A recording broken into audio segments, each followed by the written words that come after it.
vous présente Quinamide, Q-U-I-N-A-M-I-D-E. Alors dans Quinamide, vous allez avoir des plateaux. Donc vous avez, c'est un jeu de 5 en ligne, c'est-à-dire qu'il faudra aligner 5 pions avec une touche de twist et aussi un décalage.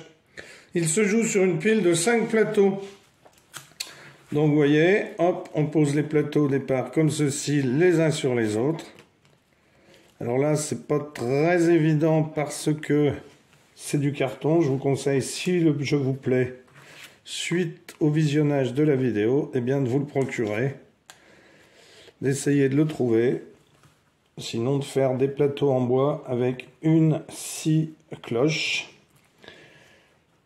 pas une scie cloche, pardon, des forêts qui vous permettent de creuser, j'ai perdu le nom, des forêts avec au bout quelque chose de rond qui vous permettent de faire des trous. Moi je l'avais fait quand j'avais fabriqué des dames chinoises. Donc vous procurez des petites planches en bois, vous faites les trous, parce que vous allez pouvoir décaler les plateaux. Par exemple celui-là je peux le décaler, vous voyez, ici ou ici. Et là, il pourra venir ici ou ici. Et chaque plateau peut se décaler. Celui-là, par exemple, pourra se décaler ici ou ici, puisque les plateaux ne peuvent pas être dans le vide. Ils ne peuvent pas avoir une partie dans le vide. Ensuite, vous allez jouer avec 30 pions chacun. Alors ici, moi, je vais prendre des petits pions. Alors je vais pas en mettre 30 puisque je vais juste vous montrer comment fonctionne le jeu. Donc ici je vais prendre des pions bleus et des pions oranges.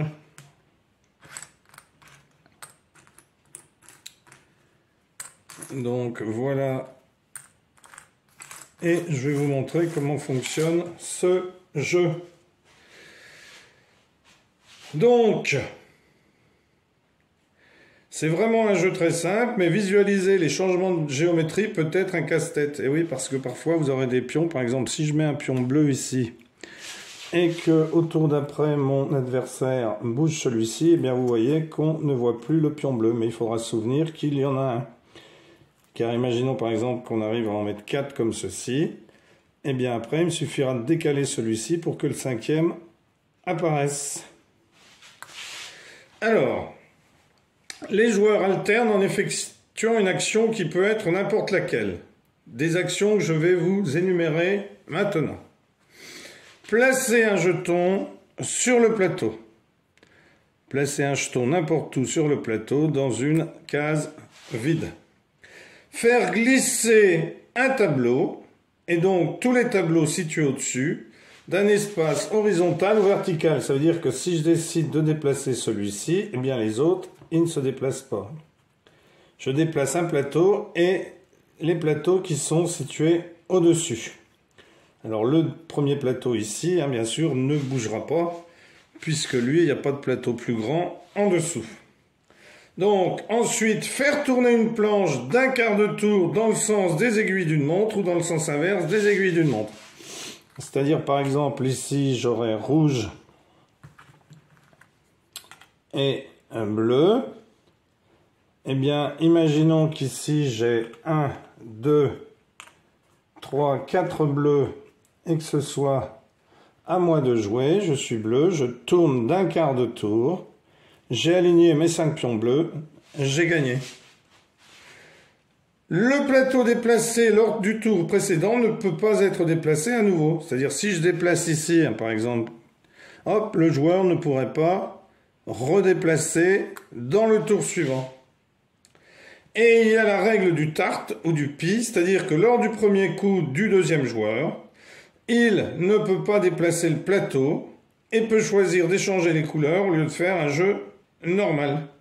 C'est-à-dire que au premier tour, je vais dire si je suis orange et que le joueur a placé un pion bleu, bien je vais dire, eh bien j'échange.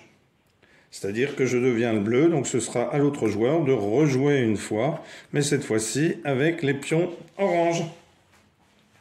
Donc le premier joueur à montrer 5 ou 6 pions d'affilée gagne. En cas de victoire simultanée, c'est le joueur qui ne bouge pas qui gagne. Dans les règles officielles, dès que vous commencez un mouvement, vous êtes engagé.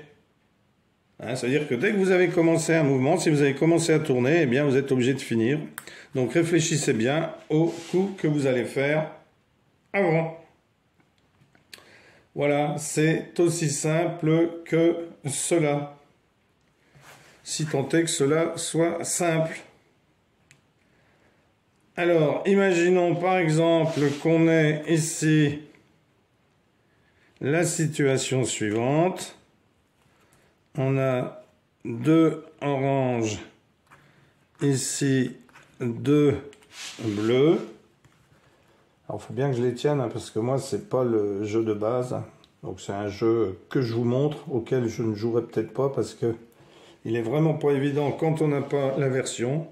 Si c'était un jeu auquel je jouerais régulièrement, eh bien, je le fabriquerais dans des planches en bois. J'achèterais des planches assez profondes.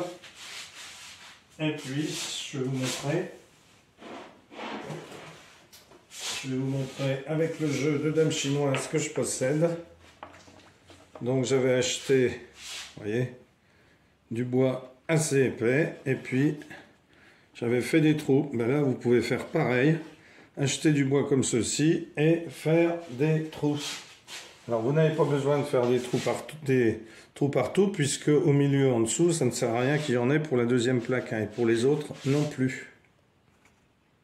Alors, imaginons qu'on soit dans cette situation-là. Ce soit le joueur rouge qui joue. Eh bien, le joueur rouge, ici, vous voyez que le joueur bleu a 4 pions qui sont alignés. Eh bien, le joueur rouge pourrait très bien se mettre comme ceci, c'est-à-dire prendre la tuile ici et la déplacer comme ceci. Et la configuration du plateau serait ainsi, c'est-à-dire que le bleu, le tour suivant, ne pourrait pas mettre un pion ici pour avoir un alignement de 5. Voilà.